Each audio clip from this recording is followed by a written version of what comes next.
자, 기쁨이 충만한 삶, 기쁨이 충만한 삶이란 제목으로 오늘 하나님의 말씀 함께 나누고자 합니다. 죽은 사람들, 먼저 이 세상을 떠난 사람들 가운데 오래도록 기억하는 그런 사람이 있습니까? 하나님의 뜻대로 산 그 믿음의 사람들을 우리는 크리스찬이라면 오래도록 기억하고 그러는 거, 추모하고 그러는 것 같습니다. 믿음장 11장에 나오는 믿음의 인물들이 그런 사람들이겠죠. 영원히 기억되는 이름이 되었습니다. 예수님을 믿는 믿음으로 살아가는 사람들은 우리가 영생을 누리는 사람들이다. 이게 이제 사도 요한이 강조하는 그 키워드죠. 사도 요한이 영생이라는 키워드를 많이 쓰죠. 그 영생이라는 거는 일시적인 어떤 그런 생명, 한번 죽고 끝나는 어떤 그런 물리적인 생명, 이걸 이제 그리스어로는 바이오스다. 그래서 이제 뭐 바이올러지다 할 때 이 바이오란 단어가 쓰이죠. 그 일시적인 생명이 이제 바이오스라고 한다면 우리가 이 바이오스로 살아가는 사람들이 아니라 이제 다른 차원의 삶, 그러니까 영원한 그 생명의 삶. 자, 이게 이제 사도 요한이 강조한 이거를 그리스어로는 이제 조에 이렇게 얘기해서 애들 이름 가운데 조이 이런 애들이 있고 그럴 겁니다. 자, 다시 말하면 그리스도인들은 이 유한한 삶을 그런 삶을 살아가는 사람들이 아니라 무한한 삶, 영원한 삶, 영원하신 그리스도 안에서 영원토록 살아가는 삶을 사람들이 그 삶을 그 영생을 선물 받은 사람들이 됐죠. 말 그대로 불멸의 삶이 됐습니다. 죽어도 죽지 않는, 나를 믿는 자는 죽어도 살겠고라고 예수님이 말씀하셨죠. 그러니까 죽어도 죽지 않는, 죽어서 부활하는 이 영원한 삶을 선물 받은 사람들이 된 것입니다. 그렇죠? 여러분, 근데 사람들이 죽음을 여전히 두려워합니다. 때로는 그리스도인들조차도 죽음을 두려워할 때가 있는데, 사람들이 죽음을 두려워하는 뭐 여러 가지 이유 중에 하나가 결국에는 자기가 이제 많은 사람들에게 잊혀지는 것이다라는 잊혀짐에 대한 두려움이라고 저는 생각합니다. 자기 존재의 소멸과 더불어서 모든 게 끝나버린다라는 이 허무의 기반을 둔 두려움이 있는 것이죠. 이제 심지어 뭐 자살을 선택하는 사람들도 누군가에게 자기가 강하게 기억되기를 바라는 그런 어떤 마음에서 그렇게 하는 경우도 있다고 하죠. 전도서 3장에 보면 전도자가 고백하듯이 하나님은 모든 이 땅의 모든 사람들에게 영원을 사모하는 마음을 주셨다, 이렇게 기록되어 있어요. 이 땅에 있는 모든 사람들의 마음속에 영원을 사모하는 마음을 주셨다, 이렇게 돼 있죠. 자, 이걸 이제 그 종교개혁가 존 켈빈의 말을 빌리자면 종교의 씨앗이다. Seed of religion이라는 표현을 썼죠. 종교의 씨앗이 모든 사람들의 마음에 뿌려져 있다. 자, 모든 사람은 자기 존재보다 더 큰 사람에 대한 흠모함이 있습니다. 그죠? admire 하는 게 있죠. 뭐 스승이나 멘토나 또 신을 그래서 사람들이 찾는 것입니다. 대자연 앞에서 자기도 모르는 어떤 일종의 경외감, 경외심을 갖게 되는 것. 뭐 그랜드 캐년이 됐던, 뭐 나야가라가 됐던, 아니면 아름다운 어떤 자연 앞에서 어떤 떨림, 어떤 경외감. 자, 이런 것들을 가지게 되는 것 또한 창조주 하나님에 대한 경외심의 그림자인 것이죠. 그 산에 대한 떨림이라기보다는 사실 그 산을 지으신 하나님에 대한 떨림이 있는 것이죠. 왜냐하면 마음속에 종교의 씨앗이 있으니까요. 사람들이 오래 살고 싶어 하고 죽고 싶어 하지 않는 이유는 결국 영원한 삶에 대한 소망이 이 마음속에 탑재되어 있기 때문입니다.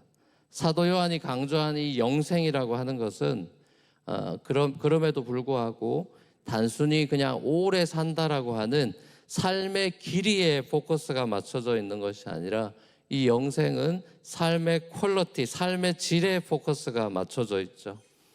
인간으로서 가장 고귀하고 아름답고 그래서 인생이 꽃 피우고 열매 맺는 그 아름다운 삶에 대한 가르침인데요. 자, 결국 사도 요한은 그 인간의 아름다운 삶에 열매 맺는 삶의 핵심으로 사도 그 요한복음서에서도 그랬고 우리가 있는 요한 1, 2, 3서에서도 결국 핵심 단어, 요한 이러면 핵심 단어는 결국 뭐 세 가지가 될 텐데 영생, 믿음, 사랑, 요 세 가지가 요한복음이나 요한 1, 2, 3서에서 항상 나오는 단어들이죠. 결국 사도 요한이 그 열매 맺는 아름다운 삶의 핵심 키워드로 꼽은 것이 이 사랑이라는 것입니다. 자, 이 사랑이라고 하는 것은 인간 스스로가 만들어낼 수 있는 사랑이 아니에요. 왜냐하면 죄를 짓고 나서는 이게 잘 안 됩니다. 왜냐하면 자기 사랑 쪽으로 굽어버렸기 때문에 이 하나님이 말한 사도 요한이 말하는 사랑이라는 것은 인간 스스로가 만들어낼 수 있는 사랑이 아니라 예수 그리스도를 통해서 우리에게 보여졌고 알려진 바 된 이 하나님의 사랑으로만 가능하다는 것을 요한은 강조합니다. 이 사랑이 우리에게 스며 들어와야 되고, 우리 찬양도 했죠. 그 사랑이 내려와 날 자유케 하셨다. 우리 방금 박수치면서 찬양했죠. 자, 그 사랑이 우리에게 와서 스며 들어서 우리의 행동 양식이 바뀌게 되고 사랑 그 자체이신 하나님과 교제하게 되는 것이, 사도 요한의 표현을 빌리자면 사귄다. 요한일서 1장에서는 사귄다라는 표현이 나오죠. 하나님과 사귀게 되는 것이 중요하죠. 이 하나님과의 사귐을 통해서 우리는 이 하나님의 사랑에 스며들게 되고, 그래서 우리 인생에 참 자유와 행복을 누리는 법을 배워갑니다. 하나님 아버지와 그 아들 예수 그리스도를 우리가 교제하고 알아가면서 이 삼위일체 하나님과의 교제를 통해서 오는 그 기쁨, 그 기쁨의 충만함 속에서 우리가 시들시들해져 버렸던 우리의 삶의 인생이 세상살이 속에서 이리 치이고 저리 치이고 스트레스 받고 직장이다 뭐다 하면서 우리가 기쁨을 잃어가는 그런 삶 속에 삼위일체 하나님과의 교제 가운데서 오는 기쁨의 이 필링업 되는 충만함 속에서 우리의 인생이 다시 꽃피우고 열매 맺는 방향으로 변화되어 가는 것이죠. 여러분, 오늘날 많은 현대인들은 너무 지쳐있고 피곤하고 시달리다 보니까 이제 남는 시간, 이런 시간에 강박적일 정도로 행복을 추구합니다. 쾌락을 추구하고 행복을 추구해요. 왜? 나는 보상받아야 된다 이거죠. 내가 이렇게 죽도록 일했고 뭐 열심히 했기 때문에 나는 보상받아야 된다는 심리가 있기 때문에 강박적일 만큼 행복을 추구하고, 이번에 한국에 나가봤더니 한국은 그 캠핑 같은 게 또 이제 유행을 꽤 많이 한대요. 그래서 몇 달치 어디 한국에 그런 캠핑장이 굉장히 많이, 양평이다 뭐다 이렇게 많이 생기고, 그런데 자리가 없답니다. 예약을 하려고 해도 자리가 없대요. 엄청나게 사람들이 붐비고 그 용품들도 엄청 팔리고, 뭐 글램핑이라 그러던가, 그걸 뭐 다 준비가 돼. 우리가 생각하는 그런 캠핑이 아닙니다. 여기서 캠핑은 자기들이 다 가져가서 뭐 텐트 치고 어쩌고 다 해야 되잖아요. 거긴 다 준비가 돼 있대요. 그래가지고 야, 역시 한국이야 이런 생각을 했는데, 그렇게 해서 이 사람들이 그렇게 주말마다 놀러 다니고 하면서 크리스찬들도 주일 성수 개념이 많이 없어지고, 자, 그러면서 아무튼 자기 자신을 보상해서 행복을 자기가 추구해야 된다라고 생각해서 그렇게 이제 자기를 만족을 위해서 노력을 하는데, 여러분, 그렇지만 그렇다고 우리의 기쁨이 그렇게 충만해집니까? 그때뿐이죠. 자유를 누리고 더 큰 행복을 향해 살아가는 것이 아니라 다시 돌아오면 여전히 피곤함과 우울함과 또 때로는 무기력함을 호소합니다. 그 이유가 뭘까요, 여러분? 그 이유가 뭘까요? 현대인들이 그렇게 행복 강박증에 걸려서 살아가는데 왜 정작 행복하지 않냐 이거예요. 왜 우울증 약을 더 많이 먹는 시대가 됐냐 이거죠. 자, 그 이유가 뭡니까? 자기를 만드시고 지으신 진짜 아버지, 오늘 우리 Father's Day로 우리 임집사님도 기도해 주셨지만 진짜 우리의 하늘 아버지, 우리에게 아버지가 있다라는, 피지컬한 아버지가 계시다라는 것은 진짜 아버지에 대한 그림이죠. 왜 하나님이 가정을 주십니까? 왜 엄마 아빠를 주십니까? 하나님의 사랑에 대한 그 맛보기를 지상에서 보는 것입니다. 진짜 아버지가 있다는 것에 대한 그림자예요. 대자연 앞에서 경외심을 느끼는 것이 창조주 하나님의 그림자이듯이 우리의 육신의 아버지가 진짜 아버지의 그림자죠. 진정한 아버지, 생명의 근원 되신 그 아버지와의 사귐을 통해서 사람들이 생명력을 끊임없이 공급받지 못하기 때문에 끊임없이 갈증을 느끼고 만족되지 않는 삶을 살아가는 것입니다. 기쁨이 아니라 바쁨으로 사는 것이죠. 이 기쁨 없는 바쁨의 삶은 우리의 영혼을 병들게 합니다. 현대인들이 사실은 바빠서, 설교 말미에도 제가 얘기를 하겠지만 결국 현대인들은 너무 바빠서 정신적으로 어려움을 겪는 거예요. 여유가 없죠. 마치 누가복음 15장에 나오는 탕자 비유의 마다들처럼 되게 열심히 살아요. 범생이로 삽니다. 근데 이 마다들의 결정적인 문제가 뭐죠? 그렇게 성실하고 열심히 사는데 아버지와 교제한 흔적이 없단 말이에요. 그 집안에 있지만 열심히 밭일하고 돌아오고 하지만 아버지와 교제하지 않았기 때문에 아버지의 마음이 지금 콩밭에 가 있고 집 나간 둘째 아들한테 가 있는데 그 사실을 모르죠. 이게 오늘날의 많은 그리스도인들의 모습이에요. 왜냐하면 자기밖에 모르기 때문에. 지금 동생으로 아파하는 아버지의 마음을 모릅니다. 자기 살진 송아지나 눈독들이고 이렇게 산단 말이에요. 그렇게 막 추구하면서 바쁘게 삽니다. 그리고 많은 사람들이 바쁘게 사는 것이 성공한 사람들의 미덕인 양 착각합니다. 그래서 그닥 바쁘지 않은 삶은 별로 성공적이지 않은 삶인 것처럼 특별히 한국 사람들은 그렇게 생각하죠. 예, 잘 생각해 보셔야 됩니다. 바쁘지 않은 사람들도 바쁜 척 하기도 합니다. 저한테 질문 제일 많이 하는 것 중에 하나도 뭔지 아세요? 여러분, 목사님 요즘 바쁘시죠? 이래요. 그럼 제가 뭐라고 대답해야 될 것 같아요? 뭐라고 대답해야 될지 모르겠어요.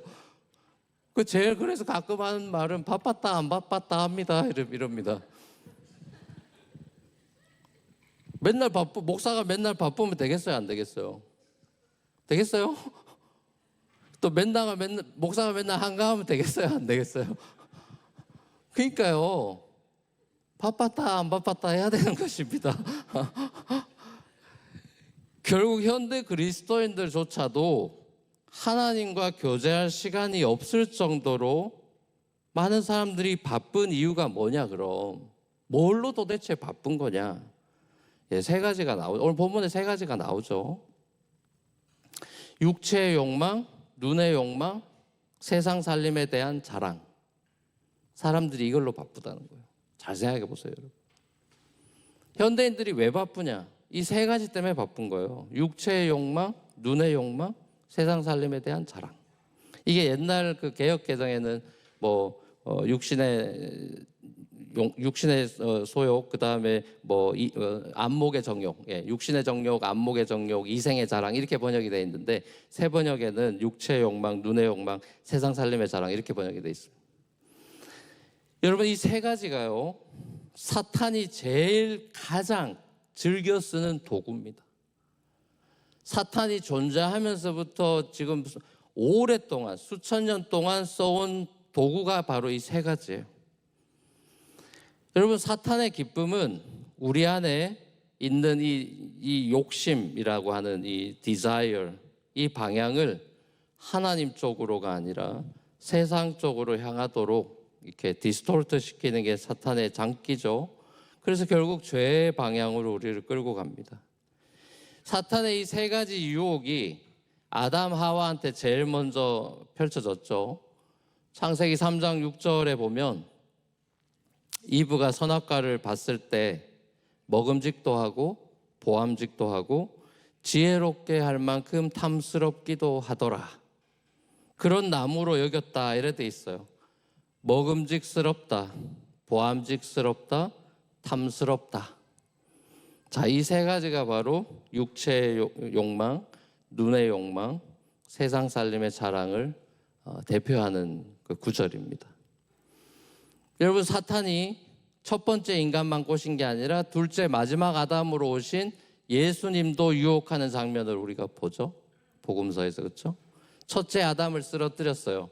둘째 아담 쓰러뜨리려고 예수님 광야 시험 받고 기도 40일 기도하고 있을 때 오셔가지고 시험합니다. 3가지. 그죠? 그 첫 번째 시험이 뭡니까? 돌로 떡을 만들어라. 그래서 먹어라. 그 육체의 욕망을 부추기는 거죠. 두 번째 시험이 뭡니까? 성전 꼭대기에서 뛰어내려 봐라. 그럼 천사가 딱 나타나가지고 받쳐준다. 쇼를 하라는 것이죠. 능력을 보이고 세상 살림의 어떤 자랑, 자신의 명예, 영광 이런 것들에 대한 부추김이죠. 세 번째 시험이 뭡니까? 높은 산에 올라가서 천하 만국을 다 보여주고 영광을 다 보여주면서 네가 나한테 절하면, 사탄을 경배하고 나한테 무릎을 꿇으면 이 모든 것들을 다 너한테 주겠다라고 그렇게 유혹하죠. 보여줬어요. 다 화려하고 다 멋있는 걸 보여주는 눈의 욕망이죠. 예수님도 이 3가지 그 유혹을 받았습니다. 자, 사탄의 이런 유혹이 오늘날 예수의 제자들, 예수님을 따라간다고 한 저와 여러분들에게도 그대로 적용됩니다. 여러분, 육체의 욕망이 뭡니까? 인간 안에 탑재되어 있는 본능에 속한 욕망을 말하는 거겠죠. 대표적인 것이 식욕과 성욕 이런 거겠죠. 그 자체는 나쁜 게 아닌데 그거를 디스토르트 시킨단 말이에요. 사도 바울이 육체의 욕망에 대해서 갈라디아 5장에서 이렇게 말씀합니다. 갈라디아 5장 19절에서 21절 같이 한번 읽어보겠습니다. 시작. 육체의 행실은 곧 음행과 더러움과 방탕과 우상숭배와 마술과 원수매듬과 다툼과 시기와 분냄과 분쟁과 분열과 파당과 질투와 술취함과 흥청망청 먹고 마시는 노름과 그와 같은 것들입니다. 내가 전에도 여러분에게 경고하였지만 이제 또다시 경고합니다. 이런 짓을 하는 사람들은 하나님의 나라를 상속받지 못할 것입니다. 바울은 굉장히 단호하게 갈라디아 성도들한테 이렇게 편지합니다. 여기 보면 이런 육체에 속한 것들에 대한 리스트가 나와 있는데, 자, 이 리스트들을 잘 뜯어보면 결국 핵심은 이 술 취함 같은 이 먹는 것과 먹는 거에 대한 거, 그리고 음행 같은 음행, 더러움이라고 되어 있는 이 성적인 것, 그리고 우상 숭배, 다툼, 시기, 분냄, 이런 건 다 뭡니까? 하나님에 대해서 사랑이 없는 모습이고 이웃에 대해서 사랑이 없는 모습에 대한 것이죠. 결국 육체의 욕심대로 사람이 살아가다 보면 이렇게 된다. 결국 오늘 본문에서 요한이 강조하는 3계명으로 살아가는 이 성도의 이 빛된 삶이라는 것도 육체의 욕망이라고 할 수 있는 자기 사랑이 아니라 결국 형제 사랑으로 여러분들이 살아야 됩니다라고 강조하는 거죠. 여러분, 눈의 욕망이라는 것은 또 뭡니까? 선악과가 보암직하다 그랬죠. 눈으로 보는 것으로 우리가 유혹을 받아서 짓는 죄를 말하는데, 이 안 봤으면 되는데 봐서 문제가 되는 게 많죠. 구약의 인물은 다윗이 대표적이겠죠. 지붕에 올라갔다가 밧세바가 목욕하는 걸 보는 바람에 성욕이 그게 잘못된 방향으로 작용을 해서 죄를 짓고 말았죠. 물건에 대한 소유욕도 마찬가지죠. 견물생심이다. 옛날 사람들은 그런 얘기도 하죠. 안 봤으면 되는데 봐서 욕망이 자꾸 생겨서 안 사도 되는 걸 자꾸 사게 되는 것이죠. 명품 중독이라든지 인터넷 쇼핑 중독. 오늘날의 눈의 그 욕망에 관한 게 얼마나 많고 얼마나 많은 그 광고가 우리 인터넷 안에 뜹니까? 요즘 같은 시대에 이런 스마트폰, SNS, 또 포르노그래피 같은 것들이 우리 눈에 자극을 줘서 매일같이 우리를 유혹하고 있고 우리의 자녀들을 유혹하고 있죠. 아예 SNS를 끊고 안 한다든지 하는 이 유혹에 자꾸 넘어지는 사람은, 제가 아는 한 대학생은 그걸 다 지워버렸더라고요. 아무 SNS가 없어요. 연락이 안 돼요, SNS로. 아무것도 저랑 사진을 찍어도 같이 태그해 줄 때도 없고 그냥 저만 올리는 거예요. 아예 끊어버렸어요. 야, 대단하다. 너 나이에 이거 안 하는 애가 어딨냐. 이런 얘는 자기가 결단을 한 거예요. 자기가 자꾸 이런 거에 넘어가고 유혹되고 이래서 자기가 아예 끊어버렸다는 거예요. 그런 과감한 결단이 있는 거예요. 아니면 그게 조절할 수 있도록 노력하든지, 아니면 친구한테 내가 이제 이런 거 안 한다라고 어카운터빌리티가 있는 그룹에게 선포를 하든지, 어떤 방식으로든지 간에 이 눈의 욕망에서부터 우리가 자유로워질 수 있도록 디시플린을 해야 되겠죠. 여러분, 세상 살림에 대한 자랑은 또 뭡니까? 세상 살림에 대한 자랑, 이생의 자랑 이렇게 돼 있는데요, 자기가 가지고 있고 또 하고 있는 것을 과대하게 자랑하는 것을 말하는 건데, 여러분 보세요. 이 선악과 사건에서도 선악과 따먹은 이브가 아담한테 와서 자기가 선악과를 따먹었다고 자랑을 했어요. 그렇죠? 오늘날의 세속 문화는 이 자기 사랑 그리고 자기 자랑, 이것에 집중되어 있습니다. 예수님께서 서기관들과 바리새인들을 자주 책망하신 이유도 이 사람들은 철저하게 자기 사랑과 자기 자랑에 목매단 사람들이라서 그런 거예요. 육체의 욕망, 눈의 욕망, 세상 살림에 대한 자랑. 자, 이 세 가지의 완판남, 말 그대로 종결자들이 서기관 바리새인들이죠. 사람들한테 보이려고 금식하고, 종교도 이용한단 말이에요. 사람들한테 보이려고 금식하고, 거리에 서서 나팔을 불면서 구제하고, 큰 거리 한복판에 서서 기도하고, 쇼오프를 한단 말이죠. 돈을 좋아해서 성전에서 장사하고, 과부 2렙돈까지 현금으로 갈취해서 집어넣게 만드는 그런 사람들입니다.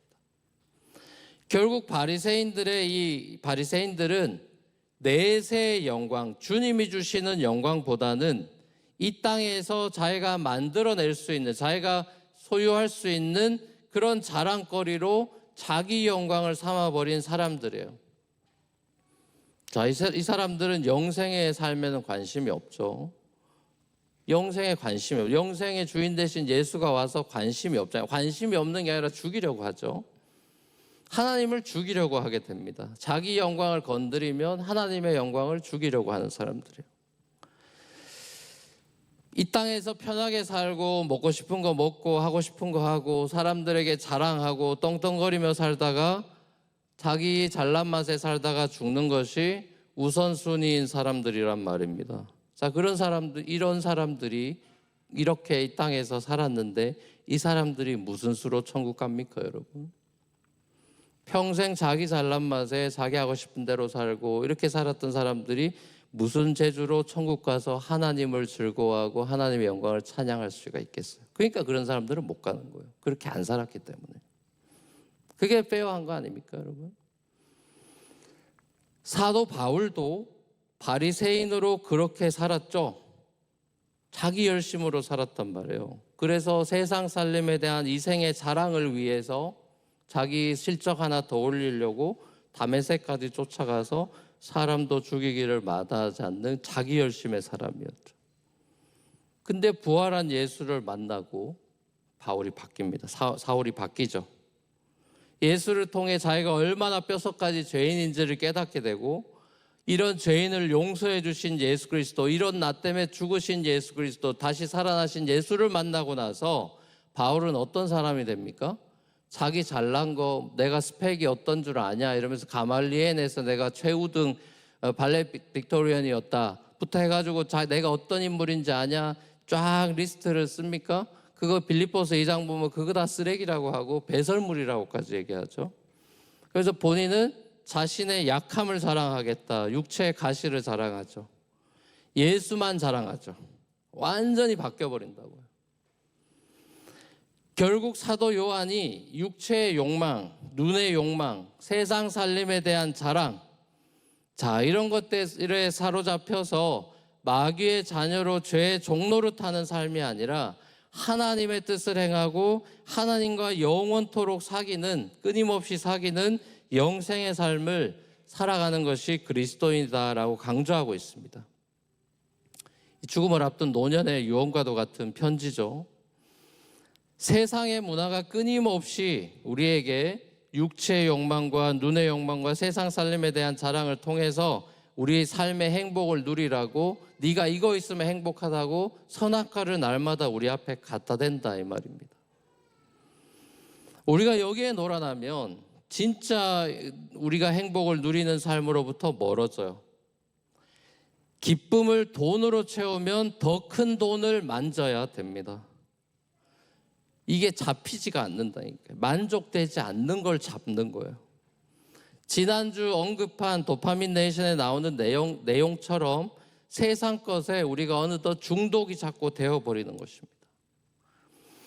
예수님께서 이 땅에 오신 이유는 저와 여러분에게 이 육체의 욕망, 눈의 욕망, 세상 살림에 대한 자랑, 이거를 더 많이 줘서 더 이상 목마르지 않도록, 그래 너 육체 욕망 다 가질 수 있도록, 눈의 욕망을 다 네가 소유할 수 있도록, 세상 살림에 대한 자랑거리가 더 많아질 수 있도록 예수님이 우리에게 그런 것들을 채워주시는 분이 전혀 아니죠. 하늘 영광 버리고 이 땅에 오신 예수님은 그런 분이 아니죠. 하나님은 우리를 거기에서 꺼내시려고 오셨죠. 그게 베데스다 연못에 있는 38년 된 병자의 이야기죠.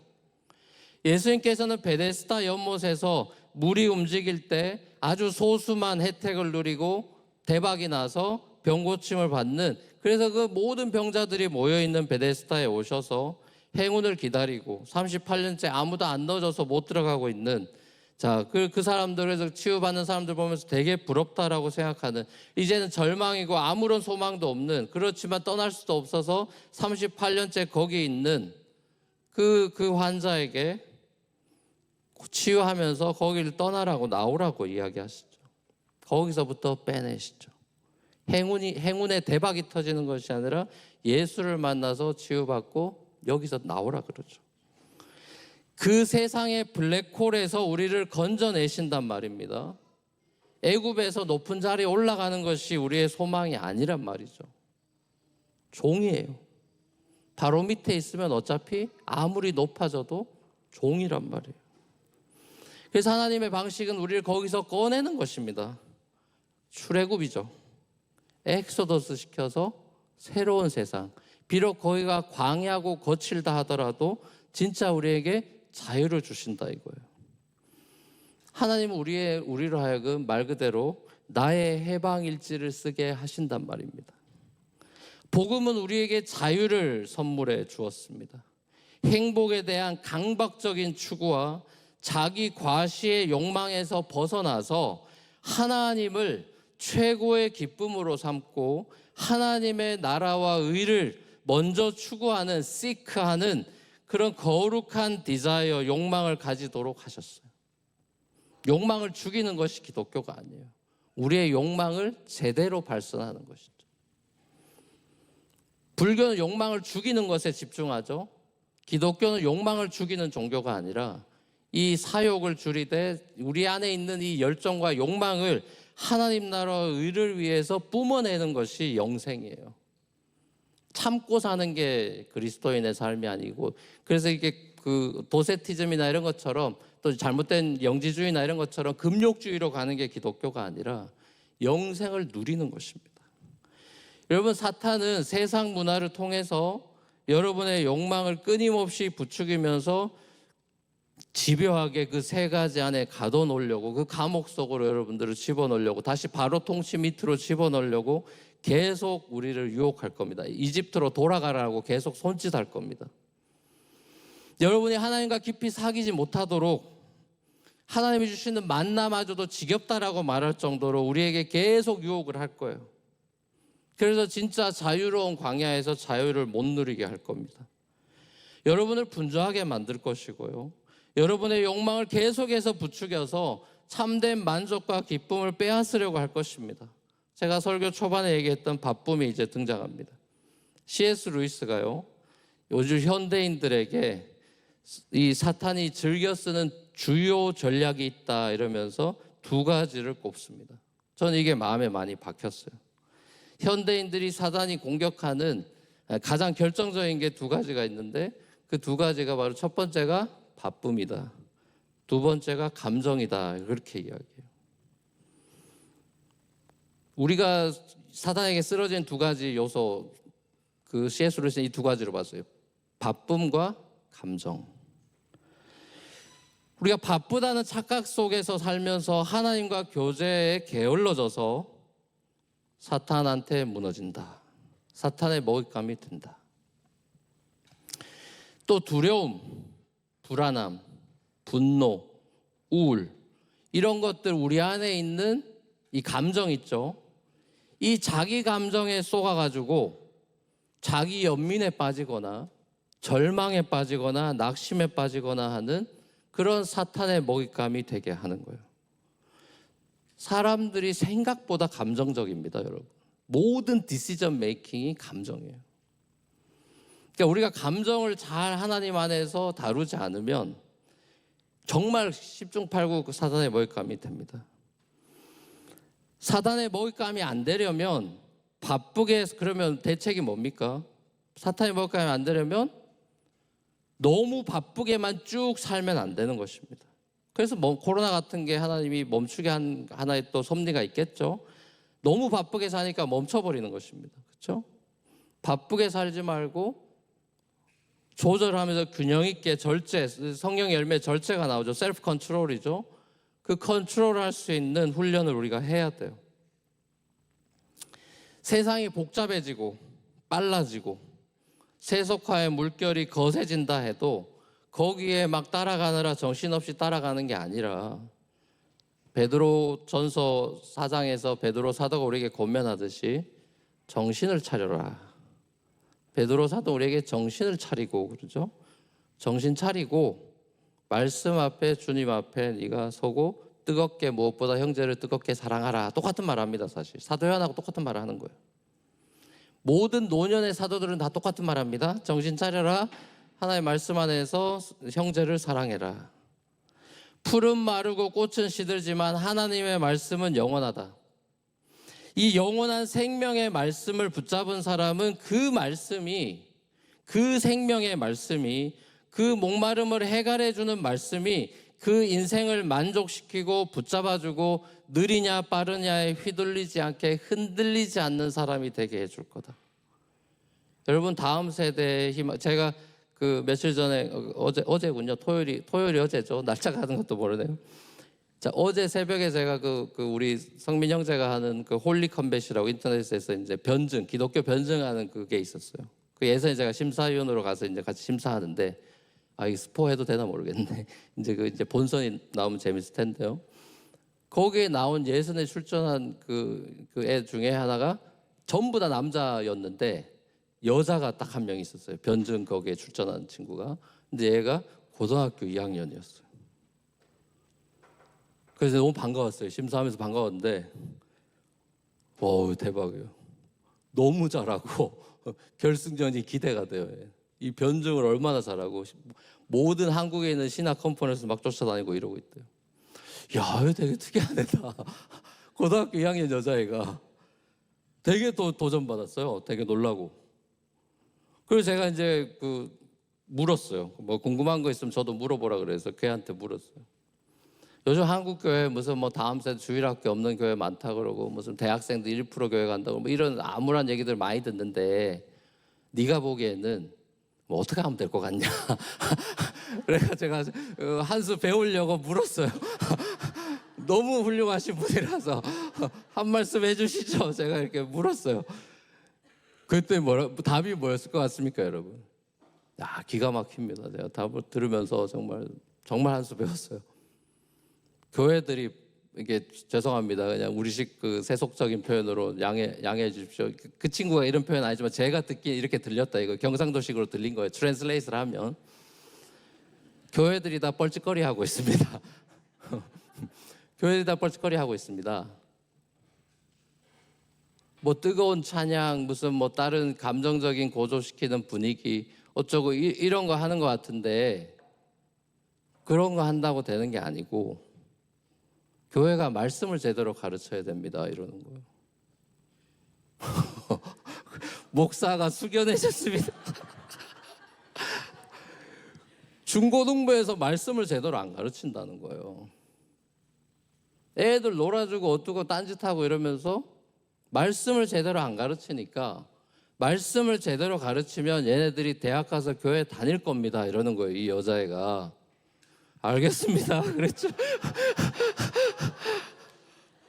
심사하러 갔다가 제가 완전히 몽둥이를 두드려 맞았어요. 아니, 이 고등학생애도 아는 정답을 어른들은 모른단 말입니다. 쉘로하단 말이에요. 쉘로하니까 홍수 오면 다 쓸려 내려간단 말이에요. 뿌리가 얕으니까 바람 불면 다 쓰러진단 말이에요. 그게 한국교회예요, 지금. 말씀 중심의 교회로 생명의 말씀, 우리 삶을 지배하고 모든 욕망을 부술 수 있는 그 말씀이 오셨잖아요. 그 로고스 대신 예수가 이 땅에 오셨잖아요. 우리가 그 말씀 대신 예수를 마음에 담고 있잖아요. 골로새 2장 말씀처럼 더 깊이 그리스도에게 뿌리를 내리십시오.